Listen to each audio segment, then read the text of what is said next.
اللہ وبرکاتہ۔ الحمد للہ وحدہ والصلاة والسلام علی من لا نبی بعدہ، اما بعد فاعوذ باللہ من الشیطان الرجیم، بسم اللہ الرحمن الرحیم۔ والضحى واللیل اذا سجى ما ودعك ربك وما قلى وللآخرة خير لك من الأولى ولسوف يعطيك ربك فترضى إلى آخر الآية۔ صدق الله العلي العظيم وصدق رسوله النبي الكريم ونحن على ذلك من الشاهدين والشاكرين۔ اللهم ألهمنا رشدنا وأعذنا من شرور أنفسنا، اللهم وفقنا لما تحب وترضى من القول والفعل والنية۔ رب اشرح لي صدري ويسر لي أمري واحلل عقدة من لساني يفقهوا قولي، آمین یا رب العالمین۔ محترم حضرات، معزز سامعین، ملی بھائیوں، بزرگوں اور دوستوں، سورۃ الضحیٰ مکی سورت ہے، 11 آیتوں پر مشتمل ہے۔ اللہ تعالیٰ نے چند چیزوں کی قسم کھا کر جواب قسم عطا فرمایا ہے۔ والضحیٰ کہتے ہیں چاشت کے وقت کو۔ سورج جب نکلتا ہے تو اس کی شعاعیں، تمازت اور تیزی ایک دم سے تیز نہیں ہوتی، دھیرے دھیرے ہوتی ہے۔ اس کی روشنی جب شباب پہ آنا شروع ہوتی ہے تو وہ چاشت کا وقت ہوتا ہے۔ اللہ نے یہاں والضحیٰ کہہ کے چاشت کے وقت کی قسم کھایا ہے۔ سورتوں کے شروع میں جو واو آتا ہے وہ قسم کے لیے آتا ہے، تو والضحیٰ کے معنی قسم ہے دھوپ چڑھتے وقت کی، یعنی والضحیٰ چاشت کو کہتے ہیں، چاشت کے وقت کی قسم۔ یہ قسم کیوں کھائی گئی یہ 3 آیتوں کے بعد معلوم ہوگا آپ کو، تیسری آیت میں یہ بحث آئے گی۔ اس کے بعد فرمایا واللیل، اور قسم ہے رات کی۔ اذا سجا، جب وہ رات مکمل سیاہی کے ساتھ چھا جائے۔ سجا کے معنی چھانے کے آتے ہیں، اردو میں سجاوٹ بھی شاید یہاں سے نکلا ہوا لفظ ہے۔ تو رات جب شروع ہوتی ہے تو ایک دم اندھیرا شروع نہیں ہوتا، دھیرے دھیرے دھیرے بتدریج اندھیرا آتا ہے۔ اور سجا اس وقت کو کہتے ہیں جب مکمل اندھیرا چھا جائے اور ساری کائنات رات کی آغوش میں سمٹ کر جمع ہو جائے۔ ان دونوں قسموں کے بعد تیسرا لفظ ہے ما ودعک ربک وما قلی۔ ودع کے معنی کسی کو رخصت کرنا، الوداع جو ہم بولتے ہیں، الوداع، کسی کو رخصت کرنے کو الوداع کہتے ہیں۔ وہ ال نکال دیے تو ودا ہوئی ہے، یہاں ودع اسی سے بنا ہے۔ ما ودعک، رخصت نہیں کیا تجھ کو تیرے رب نے، وما قلا، اور تجھ سے وہ ناراض بھی نہیں ہے۔ قلا کے معنی ناراض کہتے ہیں، قالین کے معنی ناراض ہونے والے۔ وَإِنِّي لِعَمَلِكُم مِّنَ الْقَالِينَ، سورہ شعراء میں آیا ہے تمہارے غلط کاموں سے میں ناراض ہوں۔ تو قالین ناراض ہونے والے، اور قلا اس کا ورب ہے ناراض نہیں ہوا۔ اب ان 3 چیزوں کو ایک ساتھ جوڑے ہیں۔ والضحیٰ چاشت کے وقت کی قسم، واللیل اذا سجا رات کی قسم اس وقت جب وہ اندھیرا مکمل چھا جائے۔ تیرے رب نے تجھ کو چھوڑا نہیں ہے اور نہ تجھ سے وہ ناراض ہوا ہے۔ یہ ایک سوال کے جواب میں نازل ہوئی۔ اس کے شان نزول میں کئی واقعات آتے ہیں۔ ایک واقعہ تو یہ ہے، بخاری اور مسلم کی روایت کے اعتبار سے آپ کی انگلی زخمی ہو گئی، اللہ کے راستے میں انگلی میں زخم آیا، اس کی شدت کرب کی بنا پر آپ رات میں نہیں اٹھے۔ ان انتی الا اصبع دمیت وفی سبیل اللہ ما لقیت، آپ نے خود کہا تو انگلی ہی تو ہے ایک، اللہ کے راستے میں اگر تو زخمی ہو گئی تو کوئی بڑی بات نہیں ہے، یہ اللہ کے راستے میں لگنے والا زخم ہے۔ اس زخم کی وجہ سے آپ رات میں نہیں اٹھے، تو آپ کے جو پڑوس میں ابو لہب کی بیوی ام جمیل تھی، وہ بڑی حاسد تھی، وہی کانٹے بچھایا کرتی تھی، وہی موقع تلاش کرتی تھی طنز کرنے کے۔ اسی نے کہا ان محمدن قد ودعہ ربہ، ودعہ کا لفظ وہاں آیا ہے، اسی کے جواب میں یہاں ودعہ لفظ آ رہا ہے۔ اس کا ترجمہ یہ ہے ان محمدن قد ودعہ ربہ، بے شک محمد کو اس کے رب نے چھوڑ دیا ہے۔ یہ ام جمیل کا طنز تھا۔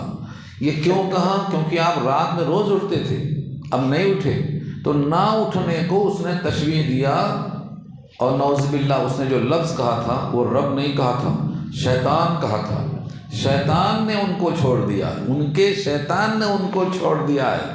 اللہ نے اس کے جواب میں یہاں لفظ رب استعمال کیا اور لفظ ودعا استعمال کیا ہے۔ تیرے رب نے تجھ کو چھوڑا نہیں، رخصت نہیں کیا، اور میں تجھ سے وہ ناراض ہے۔ تو بات یہاں اتنا بولنے کی کافی تھی کہ تجھ کو رخصت نہیں کیا، تجھ سے ناراض نہیں ہے، تو یہ والضحیٰ واللیل کو لانے کی کیا ضرورت تھی؟ یہ سمجھنا چاہیے۔ اس کو کہتے ہیں قسم، اور یہ ما ودعک ربک کا جواب قسم ہے، یعنی سورج نکلے اور روشنی نہ ہو، رات آئے اور سیاہی نہ ہو، جیسے یہ ممکن نہیں، ایسے یہ ممکن نہیں کہ اللہ کسی کو نبی منتخب کر لے اور اس کو چھوڑ دے۔ نبی کو چھوڑا نہیں جاتا، منتخب ہونے کے بعد نبی کو چھوڑنا، نعوذ باللہ اللہ کے علم پہ حرف آئے گا کہ جس کو سمجھا تھا نبوت کے لائق، وہ نبوت کے لائق نہیں نکلے، ایسا تو اللہ کے علم پہ حرف آئے گا۔ اس لیے جیسے یہ ممکن نہیں کہ سورج نکلے اور روشنی نہ ہو، تعلقات ختم ہو جائیں، ایسے رات آئے اور اندھیرا نہ ہو، یہ بھی ممکن نہیں کہ نبوت دینے کے بعد رخصت کر دیا جائے، چھوڑ دیا جائے، ناراض ہو کر کے بے تعلق ہو جائے۔ یہ تشبیہ کو بیان کیا اللہ نے۔ اس کے بعد جو اہم جملہ آ رہا ہے وَلَلْآخِرَةُ خَيْرٌ لَكَ مِنَ الْأُولَى، صوفیہ نے اس جملے کا بہت اچھا استعمال کیا ہے کہ البتہ آخرت بہتر ہے آپ کے لیے اولا کے مقابل میں۔ اولا کہتے ہیں دنیا کو، پہلا یعنی دنیا، اور آخرت مانے عقبہ یعنی بعد میں آنے والا زمانہ۔ اللہ کے نبی صلی اللہ علیہ وسلم کے لیے یہ وعدہ تھا کہ آپ کا جو گزر چکا زمانہ اس سے آنے والا زمانہ بہتر ہوگا، یعنی نبوت کا ابتدائی زمانہ اس سے نبوت کا آخری زمانہ بہتر ہوگا، مکے کے مقابل مدینے کا زمانہ بہتر ہوگا، دنیا کے مقابل برزخ سے لے کر آخرت تک کا زمانہ افضل ہوگا۔ صوفیہ نے اس سے اخذ کیا ہے کہ ہر مومن کے لیے جو نبی کو چاہتا ہو، قرآن کو چاہتا ہو، شریعت کو چاہتا ہو، آخرت کو مانتا اور جانتا ہو، اس پر لازم ہے کہ اس کا ہر آنے والا دن بہتر ہو گزرے ہوئے ہر دن کے مقابل میں۔ یہاں سے اخذ کیا گیا ہے۔ بہتر ہونے کا مطلب پہلے نماز میں کوتاہی تھی، اب اور اچھی طرح پڑھنا چاہیے۔ پہلے اس کا معرفت میں کمی تھی، اب معرفت اچھی ہونا چاہیے۔ پہلے اس کو برزخ کے بارے میں جو یقین تھا، اب اس یقین میں اضافہ ہونا چاہیے۔ ہر وہ عمل جو اللہ سے قریب کرتا ہو اس میں اضافہ ہونا چاہیے، معرفت قلبی میں اضافہ ہونا چاہیے، آخرت کے مشاہدے میں، یعنی اللہ تعالیٰ نے جو وعدے کیے ہیں، وعیدیں کی ہیں، ان پر یقین کرنے میں جتنا زیادہ آگے بڑھے گا۔ وَلَلْآخِرَةُ خَيْرٌ لَكَ مِنَ الْأُولَى، اور البتہ آخرت بہتر ہوگی آپ کے لیے اولا کے مقابل میں۔ یہ اللہ نے خبر دے دی۔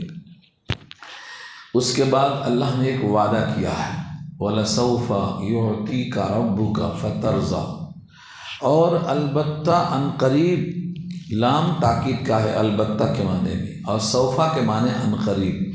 یعطی کا عطا کرے گا آپ کو، یعطی فعل مضارع ہے، عطا عطیہ اردو میں استعمال ہے، عطا اور عطیہ سے ہی یعطی کا آپ کو عطا کرے گا، رب کا اس کا فاعل ہے یعنی آپ کا رب، فترضیٰ پس تو راضی ہو جائے گا۔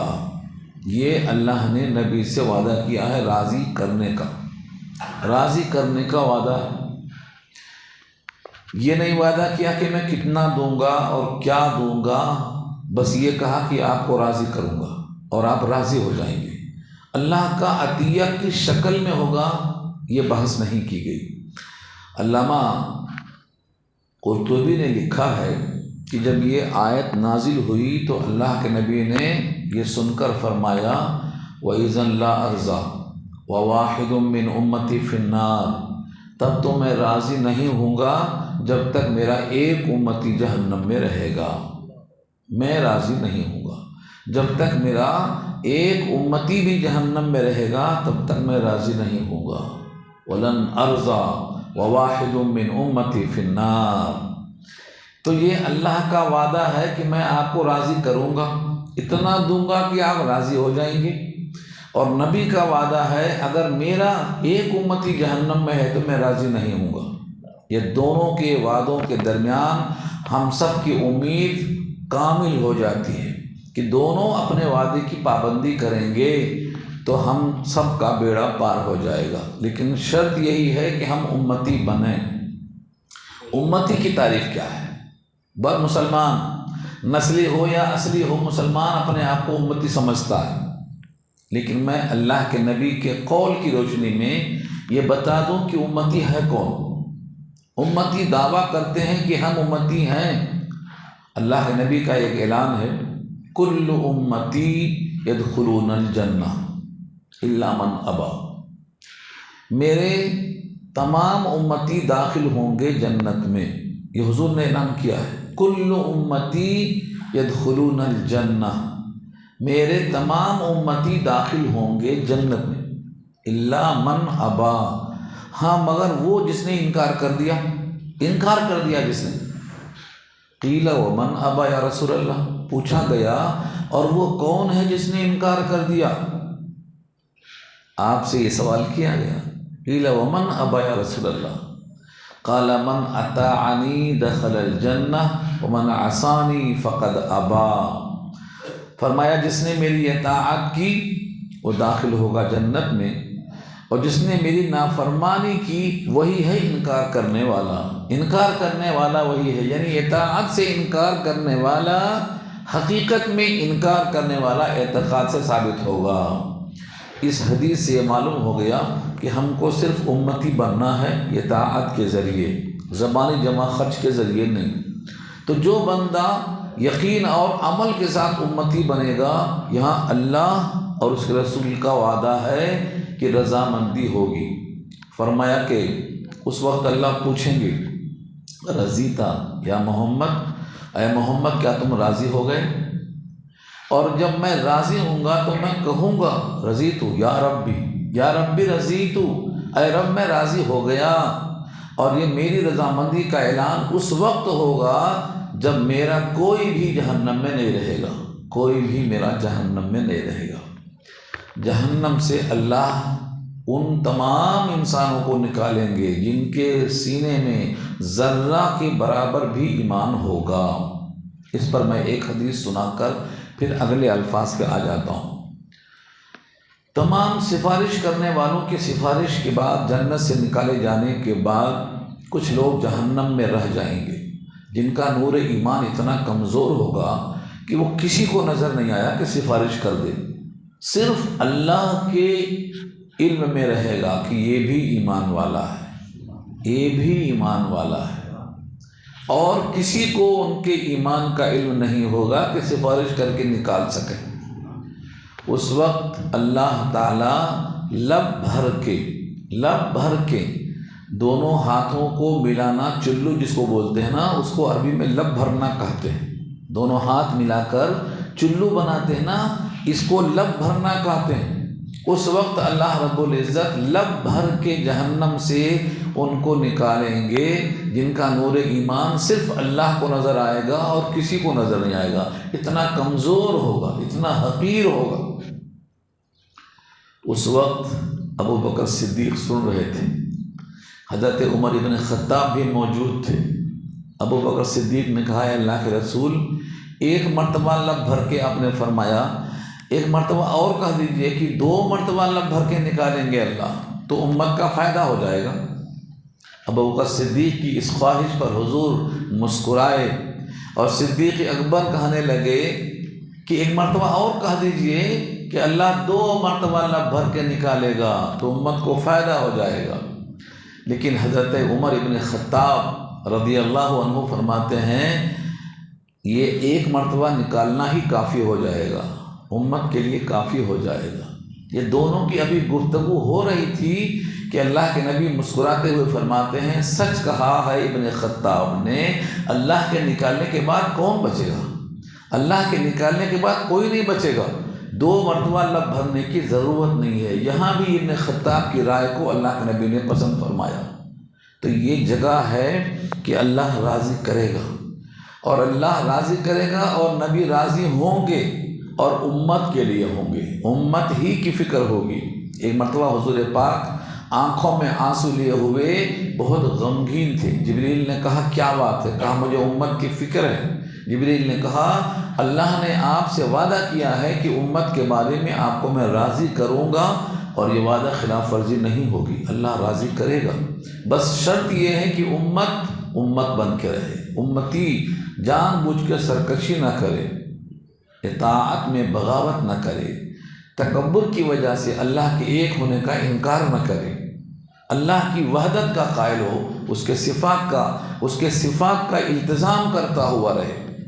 تو اس آیت میں بڑی امید ہے، پورے قرآن میں سب سے زیادہ امید اسی جملے میں ہے، وَلَسَوْفَ يُعْطِيكَ رَبُّكَ فَتَرْضَىٰ۔ بعض لوگوں نے کہا ہے کہ سورہ زمر میں سب سے امید ہے، میرے بندوں سے کہہ دو جنہوں نے جان پہ ظلم کیا ہے کہ وہ مایوس نہ ہوں، اللہ تمام گناہوں کو معاف کرے گا۔ مگر فقہا نے کہا اس آیت سے یہ آیت زیادہ پر امید ہے کہ اللہ راضی کرے گا اور حضور راضی ہوں گے۔ ہمارا کام صرف یہ ہے کہ ہم امتی بن جائیں، امتی بننا ہمارا کام ہے۔ اس کے بعد اتنا بڑا وعدہ ہے کہ یقین نہیں آتا لوگوں کو، جیسے کوئی کہے میں یہ کر دوں گا، میں وہ کروں گا۔ اگر کوئی بڑا وعدہ ہے تو دل میں خیال پیدا ہوتا اتنا بڑا وعدہ واقعی پورا ہوگا کیا؟ تو اس کے لیے پچھلا ریکارڈ دکھایا جاتا ہے، دیکھو تم پر ہم نے اس سے پہلے یہ رحم کیا، تم سے اتنا تعلق ہے، تمہاری خاطر ہم نے یہ کیا، پچھلا ریکارڈ دکھایا جاتا ہے تاکہ آگے یقین پیدا ہو۔ یہاں سے وہ ریکارڈ شروع ہو رہا ہے۔ یہاں سے اگلی آیت میں اللہ فرماتے ہیں یقین کرو کہ ہم آپ کو راضی کریں گے، کیونکہ آپ یتیم تھے، ہم نے آپ کو ٹھکانہ دیا تھا، یتیمی نہیں چھوڑا، یتیمی کے دور میں آپ کو نہیں چھوڑا تو نبوت کے دور میں کیوں چھوڑ دیں گے؟ یہ یہاں سے اب زمانہ شروع ہوتا ہے، پچھلا ریکارڈ دکھایا جاتا ہے۔ الم یجد کا یتیمن، کیا نہیں پایا اس نے آپ کو یتیم تو پائے تھے۔ یتیم کہتے ہیں جس کے والد کا انتقال ہو جائے بالغ ہونے سے پہلے۔ یہاں تو نہ والدہ ہیں نہ والد ہیں، کچھ دنوں کے واسطے دادا تھے وہ بھی نہیں ہیں، چچا نے پرورش کی۔ اشارہ یہاں یہ ہے کہ آپ یتیمی کے زمانے میں جب بے یار و مددگار تھے تو ہم نے آپ کو ٹھکانہ بخشا کہ نہیں بخشا؟ چچا کے ذریعے، دادا کے ذریعے ہم نے آپ کو اس وقت نہیں چھوڑا تو اب کیوں چھوڑیں گے آپ کو ہم؟ یہ پچھلا دماغ ہے۔ الم یجد کا یتیمن فآوا ووجدک ضالا فہدی، اور ہم نے کیا آپ کو نہیں پایا بھٹکتا ہوا تو پس آپ کو ہدایت دیا۔ اس کا تعلق بھی علم پہ ہے، جتنے آگے الفاظ آئیں گے 3 جگہ اس تمام پہ علم یہ اس کو جوڑتا ہوا رہے گا۔ اس کو عطف کہتے ہیں، عطف کے معنی جوڑنا، کنجکشن ہے یہ، یعنی اگلے 3 جملے کے لیے علم جوڑا جائے گا۔ علم یجد کا یتیمن، علم یجد کا یہاں پہ جوڑ گیا۔ ووجدک ضالا، ضال پر بڑی بحث کی ہے لوگوں نے، لیکن بہت موٹی سی بات ہے، سمجھنے کی کوشش کریں آپ۔ ضال کے 2 معنی آتے ہیں، ایک ضال کے معنی آتے ہیں گمراہ ہونا، بھٹک جانا، اور ایک ضال کے معنی آتے ہیں ناواقف ہونا، بے خبر ہونا۔ یہاں دوسرے معنی مراد لیے گئے ہیں۔ آپ ضالن جو پڑھتے ہیں یہاں پر، یہی ہے سورہ فاتحہ میں ضالین، اور یہی آیا ہے سورہ یوسف کے اندر جب حضرت یوسف کے بارے میں یعقوب نے کہا تھا کہ مجھے ان کے آنے کی خوشی محسوس ہو رہی ہے، ان کی خوشبو آ رہی ہے، تو لوگوں نے کہا بڑھاپے کی بنا پر آپ بھٹک گئے ہیں۔ وہاں بھی لفظ زال یہی آیا، ذلالک القدیم، انک لفی ذلالک القدیم، وہاں زلال آیا ہے، اسی زال سے زلال آیا ہے۔ تو زلال کے معنی بھٹکنا، پرانی یاد میں رہنا۔ اللہ نے یہاں نبی کے بارے میں فرمایا آپ کچھ دن پہلے شریعت سے واقف نہیں تھے، نبوت کا اعلان نہیں ہوا تھا، کتاب نازل نہیں ہوئی تھی، آپ نہیں جانتے تھے کتاب کیا ہے اور ایمان کیا ہے۔ ایسی حالت میں ہم نے آپ کو چھوڑا نہیں، کتاب دیا، نبوت دیا، راستہ بتایا، یہ مراد ہے یہاں پر۔ اور اس کے لیے قرآن کی ایک صریح آیت موجود ہے، لا تدری ما کنت تدری ما الکتاب ولا الایمان، پارہ 25 کی آیت ہے، پارہ 25 حامیم السجدہ کے آخر میں کہا گیا ہے آپ نہیں جانتے تھے کہ کتاب کیا ہے، ایمان کیا ہے، ہم نے کتاب کے ذریعے، ایمان کے ذریعے آپ کو اپنے سے قریب کیا۔ تو یہ ضالن کا ترجمہ ہے، یعنی شریعت سے بے خبر پایا، فہدا، تو ہم نے آپ کو ہدایت دیا کتاب کے ذریعے، نبوت کے ذریعے، شریعت کے ذریعے۔ تو یہ بہت صاف معنی ہے۔ اب جو لوگ کہتے ہیں کہ نہیں آپ تو نبی اس وقت تھے جب آدم مٹی اور کیچڑ میں تھے، تو پھر آپ کیسے کہیں گے کہ آپ کتاب سے واقف نہیں تھے؟ اللہ کے بندو، آپ کا نبی ہونا اس وقت اللہ کے علم میں طے ہو چکا تھا کہ آپ نبی ہوں گے، لیکن اس وقت نبوت آپ کو عطا نہیں کی گئی تھی، نبوت کا اعلان نہیں ہوا تھا، کتاب نازل نہیں ہوئی تھی۔ آپ کے نبوت کا اعلان تو 40 سال کے بعد ہوا ہے، تبھی کتاب دی گئی ہے، تبھی آپ کو معلوم ہوا کہ میں رسول ہوں۔ چنانچہ سورہ یاسین پڑھ لیجئے، پہلے رکوع میں کیا ہے؟ یاسین والقرآن الحکیم انکا لمن المرسلین، یہ قسم کھا کے فرمایا یاسین، قرآن حکیم کی قسم ہے کہ آپ رسولوں میں سے ہیں۔ قرآن کی قسم کیوں کہا؟ قرآن ہی ثابت کرے گا کہ آپ رسول ہیں، کیونکہ عام انسانوں پر ایسا کلام نازل نہیں ہوتا، ایسا کلام ان کی زبان سے جاری نہیں ہوتا۔ تو سورہ یاسین کی سائڈ میں خود اعلان کر دیا گیا ہے کہ آپ کو معلوم ہو جائے آپ رسولوں میں سے ہیں۔ تیسرا لفظ ہے وَوَجَدَكَ عَائِلًا فَأَغْنَى، کیا آپ کو نہیں پایا؟ یہاں بھی علم آئے گا، علم یہاں بھی داخل ہوگا معنی کے اعتبار سے، وَوَجَدَكَ، اور کیا اللہ نے آپ کو نہیں پایا؟ عائلاً، عائل عائلتن سے بنا ہے، اردو میں عیالدار کہتے ہیں، جس کے بچے زیادہ ہوں، آمدنی کم ہو، اس کو عیالدار مفلس کہتے ہیں۔ تو عائل اور عیال اور عول بھی اسی سے آیا ہے، یعنی اللہ تعالیٰ نے آپ کو دنیاوی لحاظ سے مفلس پایا، یعنی بے زر پایا، مال و دولت سے خالی پایا، کیونکہ آپ کے پاس کوئی جائیداد نہیں تھی، باپ دادا نے کچھ چھوڑا نہیں تھا آپ کے لیے، اس واسطے آپ کو مفلس پایا دنیاوی لحاظ سے۔ تو اللہ نے کیا کیا؟ فَأَغْنَى، آپ کو غنی کر دیا، بے پرواہ کر دیا۔ پہلے تو بی بی خدیجہ کے مال کو بطور مضاربت کے آپ نے کاروبار کیا، آپ نے بی بی خدیجہ کے مال کو ان کے غلام میسرہ کے ساتھ سفر کیا ملک شام کی طرف، اس میں بہت نفع ہوا اور پورے مکے میں دھوم ہو گئی، تو اس کو کہتے ہیں مضاربت۔ بے کی ایک قسم ہے مضاربت، کہ مال کسی اور کا ہو اور محنت کسی اور کی ہو، اور دونوں اپنا اپنا حصہ مقرر کر لیں حسب معاہدہ، ایک کا مال اور ایک کی محنت، اس میں جو نفع ہوگا اس کو مضاربت کہتے ہیں، یہ بے مضاربہ کہلاتی ہے۔ تو حضور نے مضاربت کیا اور برکت نبوت کی بنا پر بے حساب نفع کمایا، اور اسی سے متاثر ہو کر اور بھی وجوہات ہیں، خدیجہ نے نکاح کا پیغام بھیج دیا، کیونکہ خدیجہ کے بھائی کے نکاح میں خود آپ کا خاندان پہلے سے موجود تھا، جس کی لمبی بحث ہم کر چکے ہیں سیرت النبی کے بیان میں۔ اس لیے آپ کو بی بی خدیجہ نے نکاح کا پیغام دیا اور ان کا پورا مال آپ کے قدموں میں ڈال دیا۔ یہ ہے فاغنا کی تفصیل، پہلے بے مضاربت کے ذریعے، اس کے بعد نکاح زوجیت کے ذریعے سے جو مال آیا پورا آپ کے قدموں میں ڈال دیا۔ اب اللہ نے کہا 3 انعام ہوئے آپ پر، یتیم تھے ٹھکانہ دیا، بھٹکے ہوئے تھے شریعت دیا، مفلس تھے غنا دیا۔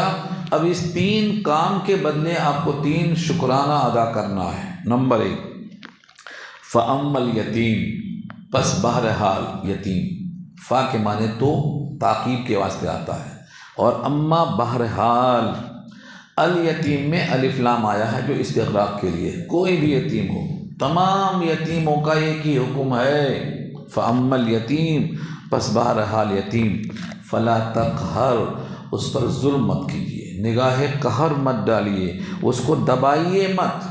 جیسے آپ یتیم تھے، آپ پہ اللہ نے رحمت کا سایہ ڈالا، اب کوئی بھی یتیم آئے تو آپ نگاہ قہر مت ڈالیے، اس پر نگاہ رحم ڈالیے، یہ آپ سے پہلا وعدہ ہے۔ چنانچہ اللہ کے نبی نے یتیم کے جو فضائل بیان کیے ہیں، میں اس میں سے 3 باتیں بتاتا ہوں۔ ایک میں فرمایا کہ دنیا پوری اگر کسی گھر میں یتیم ہے اور اس کے ساتھ اچھا سلوک ہو رہا ہے تو دنیا کے تمام گھروں میں سب سے اچھا گھر وہی ہے، اور اگر یتیم گھر میں ہے اور اس کے ساتھ برا سلوک ہو رہا ہے تو دنیا کے تمام گھروں میں بدترین گھر وہی ہے۔ یہ پہلی حدیث ہے۔ دوسری حدیث یہ ہے کہ اگر کوئی شخص محبت اور شفقت کے ساتھ یتیم کے سر پہ صرف ہاتھ رکھ دے، صرف ہاتھ رکھ دے، تو اس کے ہاتھ کے نیچے جتنے بال آئیں گے اتنا نیکی اس کو ملے گی، صرف شفقت کی بنا پر ہاتھ رکھنے کے عوض میں کہ یتیم ہے یہ۔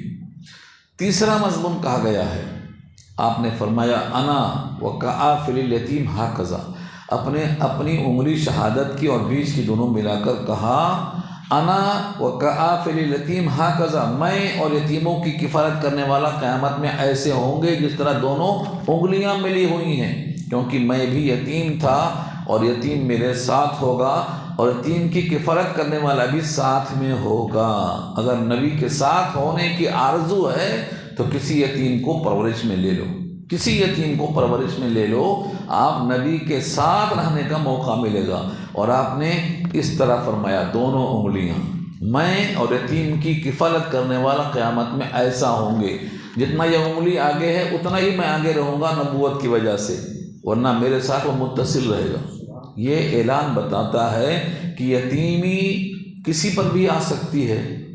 چنانچہ سورہ نساء میں ایک آیت ہے کہ ان لوگوں کو ڈرنا چاہیے کہ اگر وہ سوچتے ہیں میں مر گیا، میرے بچے یتیم ہوں گے، ان کے ساتھ کوئی برا سلوک نہ کرے۔ ہاں، ان کی آرزو ہوتی ہے کہ ان کے ساتھ کوئی اچھا سلوک کرے اگر میں خدا نخواستہ نہ رہوں۔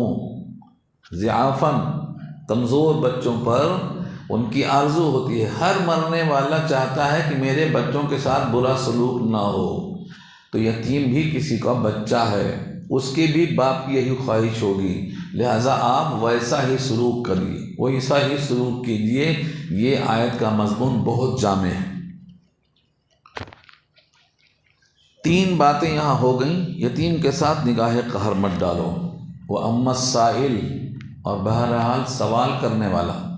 سائل سے مراد سوال کرنے والا، لفظی ترجمہ ہے۔ سأل سائل سورہ معارج میں آیا ہے، سوال کرنے والا قیامت کا سوال کرتا ہے۔ کوئی سوال راستے کا پوچھتا ہے، سائل اس کو بھی کہتے ہیں۔ کوئی مال پوچھتا ہے، اس کو بھی سائل کہتے ہیں۔ کوئی علمی سوال کرتا ہے، اس کو بھی سائل کہتے ہیں۔ ہر سائل کے بارے میں یہ آیت محیط ہے، کسی سائل کو جھڑکو مت۔ وَأَمَّا السَّائِلُ، بہرحال سوال کرنے والا، لا تنہر، جھڑکو مت۔ تنہر نہرن سے بنا ہے جھڑک دینا، جھڑکی دینا، چاہے وہ سوال کرنے والا مال کا ہو، راستے کا ہو، علم کا ہو، کسی اور طرح سے سوال کرنے والا ہو تو اس کو آپ جھڑکو مت۔ یہ کس کے جواب میں آیا ہے؟ آپ راستے سے بھٹکے ہوئے تھے، ہم نے راستہ دکھایا، تو آپ کا کام یہ ہے کسی سائل کو جھڑکو مت، اس کا جو مقصد ہے اس کو پورا کرو۔ اگر علم کا مقصد ہے تو علم دے دو، مال مانگتا ہے تو مال دے دو، راستہ پوچھتا ہے راستہ بتا دو، کسی سائل کو جھڑکو مت۔ چنانچہ اللہ کے نبی نے اس کو منع کر دیا، سوال کرنے والے کو جھڑکو مت۔ سوال کرنے والا جب سوال کرتا ہے تو وہ پہلے اللہ سے مانگتا ہے، اور اس کے دل میں اللہ آپ کا نام ڈالتے ہیں، تبھی تو آپ کے پاس آیا ہے وہ، اس لیے اس کو مایوس کرنا منع کیا ہے۔ چنانچہ آپ نے کسی کو جھڑکا نہیں، جو کچھ آپ کے پاس ہوتا آپ ہمیشہ سائل کو عطا فرماتے تھے۔ اور آخری بات ہے آیت نمبر 11 میں، وَأَمَّا بنعمت ربک فحدث، اور بہرحال اپنے رب کی نعمت چاہے وہ کسی شکل میں ہو، نبوت ہو، علم ہو، حکمت ہو، اللہ تعالیٰ کی طرف سے اس جہالت کو دور کرنے میں جو آپ کے احسانات ہیں یہ سب اسی میں شامل ہیں۔ وَأَمَّا بِنِعْمَةِ رَبِّكَ، اپنے رب کے احسان کو فحدث، بیان کرو۔ حدث کے معنی بیان کرنا، محدث کہتے ہیں بیان کرنے والے کو۔ حدیثیں بیان کرتا ہے تو وہ محدث ہے، اس میں فاعل ہے، اور یہ حدث اس کا امر ہے، بیان کرو۔ یعنی اللہ نے آپ کو نعمت دی ہے تو آپ کے جسم پر نعمت کا اثر دکھانا چاہیے۔ بہت سے لوگ ہوتے ہیں بہت زیادہ مال ہے لیکن ان کے جسم پر مال نظر نہیں آتا، بخیلی کی وجہ سے، یہ منع ہے۔ ایک صاحب نے بالوں میں کنگھا نہیں کیا تھا، حضور نے کہا کیا اس کو کنگھا نہیں ملتا کہ بالوں کو صحیح کر لے؟ لاپرواہی، گندے رہنا، علل جلول رہنا، یہ حضور پاک نے پسند نہیں کیا ہے۔ اللہ نے آپ کو نعمت دی ہے تو نعمت کا اثر آپ کے جسم پر، آپ کے چہرے بشرے پر ظاہر ہونا چاہیے۔ ایسے ہی اگر علم کی نعمت ہے تو نعمت علم کو لے کر ساری کائنات میں آپ کو پہنچنا چاہیے۔ اللہ کے نبی صلی اللہ علیہ وسلم نے یہ نہیں کہا کنواں بن کے رہو، یہ کہا ہے بادل بن کے رہو۔ کنواں ایک جگہ رہتا ہے، لوگ وہاں آ کے پانی لیتے ہیں، حضور نے کہا بادل بن کے برسو، جہاں سے لوگ نہیں آ سکتے وہاں تم جا کے پہنچو۔ یہ نعمت کو واضح کرنا ہے۔ فرمایا پوری کائنات میں جہاں جہاں علم کی ضرورت ہے آپ یہ مت سمجھو کہ وہ آئیں گے وہ غرض مند ہے، پیاسا کنویں کے پاس آتا ہے، یہ نبوت والا کام نہیں ہے، یہ تو دنیاوی غرض والے کہتے ہیں پیاسا کنویں کے پاس آتا ہے۔ بادل تو ہر کھیت کو آپ سمجھ، بادل کہاں کہاں پہنچتا ہے؟ جہاں اللہ کا حکم ہوتا ہے، اس لیے بادل بن کے برسنے کا حکم دیا ہے۔ اور جہاں جہاں بندے علم کے پیاسے ہیں، سائل ہیں، آپ ان تمام کو علم سے سیراب کرنے کا حکم دیا گیا ہے۔ چنانچہ صحابہ کرام اس پر عمل کرتے رہے اور پورے کے پورے دنیا میں پھیل گئے۔ کتنے لوگوں کی قبریں مکہ مدینہ سے باہر ہیں، کتنے لوگوں کی قبریں آپ کے ہندوستان میں موجود ہیں، دنیا میں پھیل گئے۔ تو اللہ نے علم دیا ہے، نعمت دیا ہے، مال کی شکل میں یا کسی بھی قسم سے ثروت دیا ہے تو آپ اس کو ظاہر کریں۔ وَأَمَّا بِنِعْمَةِ رَبِّكَ فَحَدِّثْ، اپنے رب کی نعمتوں کو ظاہر کریں۔ یہ ختم کرنے کے بعد یہاں سے آخر تک 22 صورتیں ہو رہی ہیں۔ یہ 22 صورتوں کا ایک حکم یہ ہے کہ ان صورتوں کے آخر میں آپ اللہ کا شکر ادا کریں، اللہ اکبر کہیں، لا الہ الا اللہ کہیں۔ اگر دونوں کہیں تو اور جامع ہے، لا الہ الا اللہ واللہ اکبر، یہاں سے لے کے ختم قرآن تک، کیونکہ ہر صورت میں یا تو آخرت کا ذکر ہے یا تو نبی کے فضائل بیان کیے گئے ہیں، اور آپ پہلے سے اللہ کے فضل سے سیراب ہو چکے ہیں، اس لیے آپ کو اللہ کا شکر ادا کرنا ہے۔ لا الہ الا اللہ الوہیت کی شکل میں، اللہ اکبر اللہ کی کبریائی کی شکل میں، یہ ہمارے نبی نے حکم دیا ہے۔ لہٰذا یہاں سے لے کے قرآن کے آخر تک جتنے بھی صورتیں ہیں ان کے ختم ہونے کے بعد اگر نماز میں ہے تو حکم نہیں ہے، لیکن نماز کے باہر ہیں تو آپ کو تکبیر کہنا ہے، لا الہ الا اللہ اللہ اکبر کہنا ہے۔ بات مکمل ہو گئی۔ اب کوئی سوال کسی کو کرنا ہے تو وہ کر سکتے ہیں۔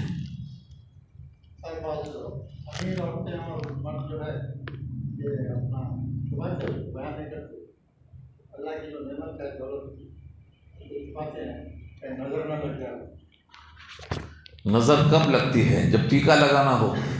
ٹیکا لگانا تو زکوٰۃ دینا، خیرات دینا، سخاوت کرنا، مال والے کو اللہ نے فرمایا ہے سخاوت کرو، اور سخاوت کی تعریف ہے اعطاء ما ينبغي لمن ينبغي، جس کو جو مناسب ہو اس کو وہ چیز دے دو۔ اگر کوئی روٹی مانگ رہا ہے روٹی دے دو، کیا کمی آ جائے گی؟ کوئی کپڑا مانگتا ہے کپڑا دے دو، کیا کمی آ جائے گی؟ کوئی کتاب مانگتا ہے کتاب دے دو، کیا کمی آ جائے گی؟ آپ کے پاس جو موجود ہے اس میں سے کمی نہیں آئے گی۔ نبی پاک نے فرمایا میں قسم کھاتا ہوں تم میں سے کوئی شخص مفلس نہیں ہوگا اللہ کے بندوں پر خرچ کرنے سے، دینے سے مفلس نہیں ہوگا، دینے سے مفلس نہیں ہوگا، یہ حضور پاک نے قسم کھایا ہے۔ اور اس پر حضور پاک نے جو قسم کھایا ہے کہ مفلس نہیں ہوگا جو اللہ کے راستے میں خرچ کرے گا، میں اللہ کی قسم کھا کے کہتا ہوں۔ اس کے بعد ایک حدیث مسلم کی آئی ہے جس میں 2 فرشتوں کا ذکر ہے، روزانہ آتے ہیں وہ آسمان سے زمین کی طرف۔ ایک کہتا ہے اللہ دینے والے کو دوسرا مال دے دے، اور دوسرا کہتا ہے آمین۔ پھر دوسرا بولتا ہے اللہ روک کر رکھنے والے کو اس کا مال ضائع کر کے دوسرا مال دے دے، تو پہلا والا آمین کہتا ہے۔ جیسے پانی بھرا ہے گھڑے میں، تازہ پانی بھرنے کا وقت آ گیا تو آپ کیا کرتے ہیں، اس کو پھینک دیتے ہیں، دھو کے نیا پانی بھر لیتے ہیں، اور اگر پی چکا ہے، استعمال ہو چکا ہے تو اس کو صرف دھو کے پانی بھر دیتے ہیں۔ یہ دونوں الفاظ فرشتوں کے مسلم نے نقل کیا ہے۔ ایک فرشتہ کہتا ہے اللہم اعطی منفقا خلفا، آمین۔ دوسرا کہتا ہے اللہم اعطی ممسکا تلفا، یا تلفن کیا ہے، ضائع کر کے دوسرا مال دے دے۔ اور ضائع کرنے کا مطلب دواخانے بھیج دیتا ہے، کہیں ایسی مصیبت ڈال دیتا ہے کہ وہ پیسہ یہاں پانچا ہو جاتا ہے، کسی کے کام میں نہیں آتا، ضائع ہو جاتا ہے۔ اس لیے دینے والا مفلس نہیں ہوتا، نظر لگنے کا سوال ہی نہیں ہوتا۔ نظر وہاں لگتی ہے جب آدمی کی نظر بھوکی ہو۔ اگر آپ نے نظر اتار دیا، اس کو سیراب کر دیا، اسے کپڑا دے دیا، روٹی دے دیا، اس کی غذا کا انتظام کر دیا، تو وہ نظر لگتی ہی نہیں ہے بلکہ اس کی دعا لگتی ہے۔ اس لیے نظر لگنا وہیں پر ہوتا ہے جہاں انسان کی نظر بھوکی ہو، وہاں نظر لگتی ہے۔ حریص انسان کی نظر میں نظر لگنے کا خدشہ ہوتا ہے۔ چنانچہ سورہ قلم پارہ 29 کی آخری آیتوں میں اللہ نے فرمایا وَإِن يَكَادُ الَّذِينَ كَفَرُوا لَيُزْلِقُونَكَ بِأَبْصَارِهِمْ، نبی آپ کو اپنے نگاہوں سے لوگ گرانا چاہتے ہیں، جادو اور حسد اور نگاہ بد کے ذریعے سے، لیکن اللہ آپ کو سنبھالنے والا۔ سورہ قلم کی آیتوں میں اسی کو کہا گیا ہے۔ حسد تھا، وہ جلن تھی، اور جب انسان سخی ہوتا ہے تو کسی کو اس سے حسد نہیں ہوتی ہے۔ سخی انسان، سخی سے لوگ قریب ہوتے ہیں، جنت قریب ہوتی ہے اور جہنم دور ہو جاتی ہے، اور بخیل انسان سے لوگ دور ہوتے ہیں، جنت دور ہوتی ہے اور جہنم قریب ہو جاتی ہے۔ یہ حدیث بڑی صاف موجود ہے۔ اس لیے ہمیں نگاہ سے بچنے کی ضرورت نہیں ہے اگر ہم سخاوت اختیار کر لیتے ہیں۔ جی کسی کو کوئی سوال ہے؟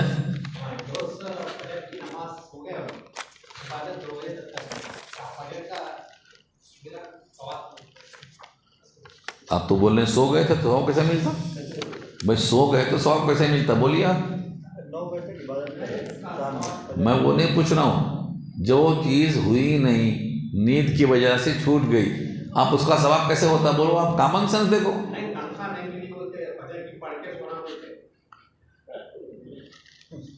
فجر کی نماز فرض ہے، فرض کی تکمیل نفل سے نہیں ہوتی ہے، فرض کی تکمیل فرض ہی سے ہوتی ہے۔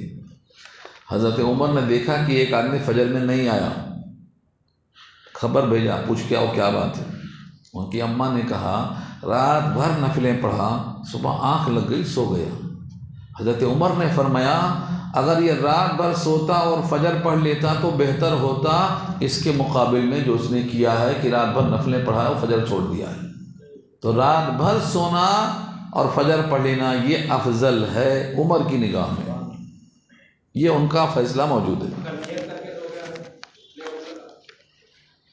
اٹھنا چاہے تو اللہ اٹھا دیتا ہے، اٹھنے کی نیت کمزور ہے تو نہیں اٹھتی، یا کوئی شرارت کیا ہے تو نہیں کھلتی آنکھ، ورنہ اٹھانے والا بہت کبیر ہے، اکبر ہے۔ آپ نیت کرو اٹھا دیتا، آپ کی نیت میں خرابی ہے تو نہیں اٹھاتا۔ چاند نظر آنے کے بعد کہتے ہیں کہ ناخن بال نہیں کرنا چاہیے، جی مستحب ہے، لیکن جب ہم یہ حج کو جاتے ہیں تو ذوالحجہ میں چاند دکھنے کے بعد بھی لوگ پہنچتے تو پہلے تو عمرہ کرتے ہیں تو اس میں سر منڈوانا پڑتا ہے۔ یہ حکم ان کا نہیں ہے، جو عمرہ کرنے جاتے ہیں ان کا حکم نہیں ہے، عام انسانوں کا حکم ہے۔ وہ عام انسان جو عمرہ کرنے نہیں جاتا اس کا حکم ہے ذوالحجہ کا چاند دیکھ کر آپ ناخن نہ کاٹیں، بال نہ کاٹیں، حاجیوں کے مشابہ رہیں۔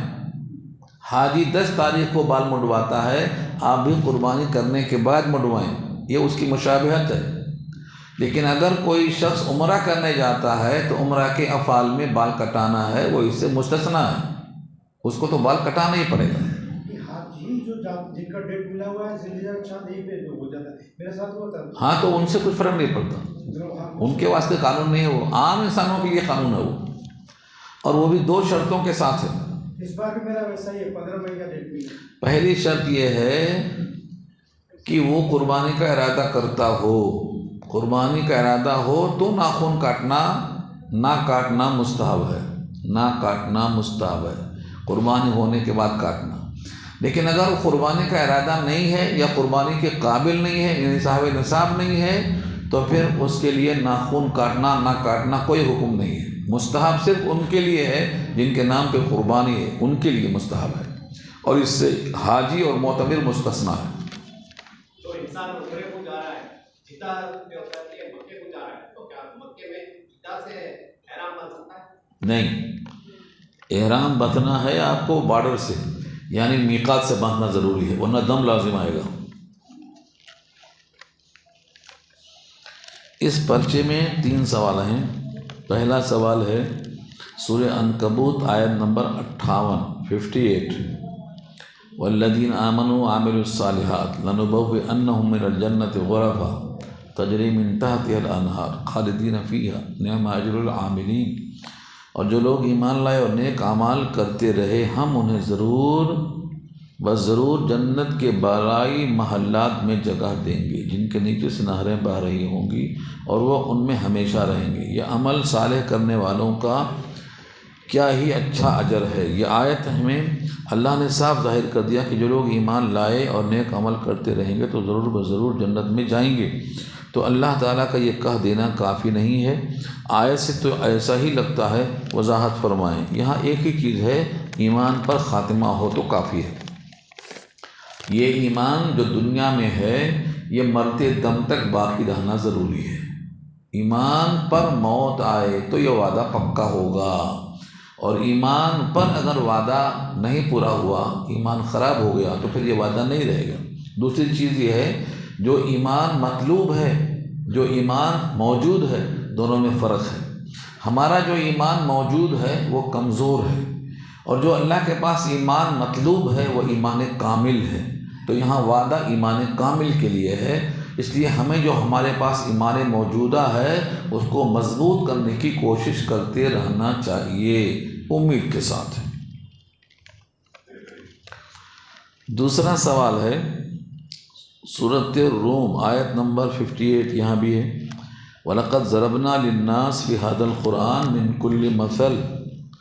اور بے شک ہم نے لوگوں کے سمجھانے کے لیے اس قرآن میں ہر طرح کی مثالیں بیان کر دی ہیں. کیا اس سے یہ ثابت نہیں ہوتا کہ قرآن میں چھوڑی نہیں گئی ہے، قرآن میں چھوڑی نہیں گئی ہے، جو انسان کو سمجھنا ضروری ہے. وضاحت فرمائیں. یعنی اللہ تعالیٰ نے ہر ممکن مثالوں کے ذریعے سے بندوں کو سمجھایا ہے، لیکن سمجھ میں آنا اس کے لیے ہے جس کا دل کھلا ہوا ہے. اللہ نے جس کا سینہ تنگ کیا ہے اس کو یہ مثالیں سمجھ میں نہیں آتی ہیں. یہ سورہ اعراف میں اللہ نے کہا ہے فَمَن يُرِدْ أَن يُضِلَّهُ يَجْعَلْ صَدْرَهُ ضَيِّقًا حَرَجًا. اللہ تعالیٰ جسے گمراہ کر دینا چاہتا ہے ان کے بدعمالیوں کی وجہ سے ان کا سینہ تنگ کر دیتا ہے. وہ لگتا ہے کہ آسمان پہ چڑھ رہے ہیں مگر چڑھ نہیں پا رہے ہیں، ان کے دل میں بات نہیں اترتی ہے. ہاں، جس کے لیے اللہ سینہ کھول دیتا ہے ان کے لیے اسلام قبول کرنا آسان ہوتا ہے. فَمَن يَهْدِ اللَّهُ يَهْدِيَهُ يَشْرَحْ صَدْرَهُ لِلْإِسْلَامِ. اللہ جب ارادہ کرتا ہے تو شرح صدر ہو جاتا ہے. تو یہ دونوں چیزیں الگ الگ ہیں. مثالیں دی جاتی ہیں، سب کو سمجھ میں نہیں آتی ہیں. جیسے بارش کا پانی، بارش ہوتی ہے، ایک زمین آسودہ ہو جاتی ہے، پھل دیتی ہے. ایک زمین بنجر ہے، خالی کانٹے دیتی ہے. ایک زمین نشیبی ہے، پانی جمع کر کے اسٹاک کرتی ہے، دوسروں کو فائدہ پہنچاتی ہے. یہ قرآن کی مثالوں کا بھی حال اللہ نے خود بیان کیا. سورہ اعراف میں آیا وَالْبَلَدُ الطَّيِّبُ يَخْرُجُ نَبَاتُهُ. یہ مثال اسی کی دی گئی ہے. تو اس لیے مثالیں سب کو مفید ہوتی ہیں لیکن فائدہ سب نہیں اٹھاتے ہیں. تیسری بات کہی گئی ہے کسی عورت کے خواب میں سانپ آئے تو اس کی کوئی تعبیر بیان فرمائیں. عورت ہو یا مرد ہو، کسی کے خواب میں اگر سانپ آتا ہے تو اس کی تعبیر دشمن ہے. سانپ کی تعبیر دشمن ہے. کتاب الرؤیا موجود ہے، تعبیر الرؤیا اور خوابوں کی تعبیر کے بیان میں ابن سیرین کہتے ہیں سانپ اگر خواب میں آئے تو اس کی تعبیر دشمن ہے. اگر آپ کو اس نے کاٹ لیا تو سمجھو آپ کو تکلیف ہوگی، کچھ نہ کچھ نقصان پہنچے گا. اور اگر آپ نے سانپ کو مار دیا، اس کا منہ توڑ دیا، تو آپ نے دشمن پر غلبہ پا لیا، دشمن آپ کو نقصان نہیں پہنچا سکے گا. یہ تعبیر لکھی ہوئی ہے، ابن سیرین نے لکھا ہے. جی، اور کسی کو سوال کرنا ہے کچھ؟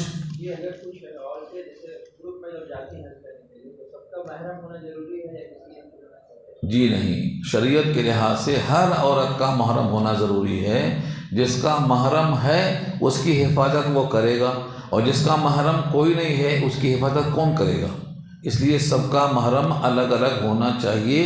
جس کا محرم نہیں ہے ان کو نہ عمرہ کرنا چاہیے، نہ ان کو حج کرنا چاہیے. ان کو حج بدل یا حج عمرہ کرا دینا چاہیے، خود نہیں کرنا چاہیے. کیونکہ جیسے استطاعت کی شرطیں ہیں، پہنچنے کے لیے صحت ضروری ہے، مال ضروری ہے، ویسا ہی شرط میں محرم بھی ضروری ہے. اگر محرم نہیں ہے تو وہ شرط نہیں پوری ہوئی. گناہ کبیرہ ہے محرم کے بغیر سفر کرنا اتنا طویل، سختی سے منع کیا گیا ہے. اور یہ ثواب سے زیادہ، جتنا ثواب ملے گا اس سے زیادہ گناہ جمع ہوگا کھاتے میں، مخالفت شریعت کی وجہ سے. لہذا اس سے پرہیز کرنا چاہیے. جی،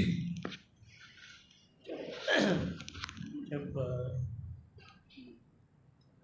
تہجد کے یہ آیا نا، حکم آیا تھا تو سورہ مزمل میں آیا تھا نا. جی، تو مزمل تک تو خالی صرف 6 اور 7 10 12 آیتیں آئی تھی.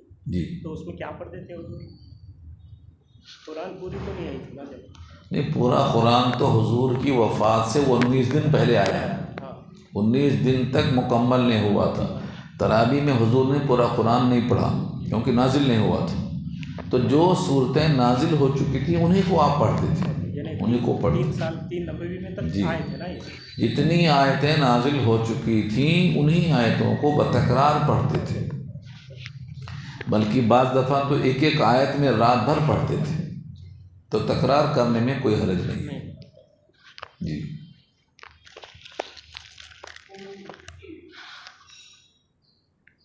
ہندوستان میں کون سے صحابہ ہیں، جیسا عیسی علیہ السلام ہیں اور دوسرے کیا کیا سوال کیا؟ ہندوستان میں کچھ صحابہ ہیں بلکہ ہاں نہیں، وہ تو تاریخ کی بات آ گئی. تاریخ پڑھیے، ہسٹری پڑھیے. کیرلا میں کچھ ہے، کیرلا میں موجود ہے. ہاں تو وہ جو بھی ہے وہ تو تاریخ میں آتا، وہ حدیث میں نہیں آتا. نہ حدیث میں آتا، نہ قرآن میں آتا، وہ تاریخ میں آتا ہے. جی، جو بیٹے کے ساتھ یا بھائی اس وقت جا سکتے، کس کو بول رہے ہیں؟ عمرہ جو کرنے جاتے ہیں نا، شوق کا انتقال ہو ہاں، تو محرم اسی کو بولتے بھائی. محرم جو ہیں ساتھ ہوتے ہیں، جیسے شوہر ہے، باپ ہے، بیٹا ہے، بھائی ہے، بھتیجا ہے. محرمات ابدیہ جس کو بولتے ہیں، سورہ نساء کی آیت نمبر 23 میں اس کی لسٹ آئی ہے. جتنے لوگوں سے نکاح کبھی نہیں ہو سکتا ان کو محرمات ابدیہ کہتے ہیں. ان میں سے کوئی بھی ہے تو جا سکتے ہیں. تو جو جن کا شوہر انتقال ہو وہ اکیلے چلے جاتے عمرہ. اسی کا تو جواب دے رہا ہوں میں کہ وہ منع ہے. جی، دعا کر لیجیے. الحمدللہ رب العالمین، الصلاۃ والسلام علی سید المرسلین. یا حی یا قیوم برحمتک نستغیث. یا رب لک الحمد کما ینبغی لجلال وجہک العظیم. اللہم لا احصی ثناء علیک انت کما اثنیت علی نفسک. اللہم لا مانع لما اعطیت ولا معطی لما منعت ولا ينفع ذا الجد منک الجد. وصلی اللہ تعالی علی خیر خلقہ سیدنا و مولانا محمد وآلہ و اصحابہ اجمعین برحمتک یا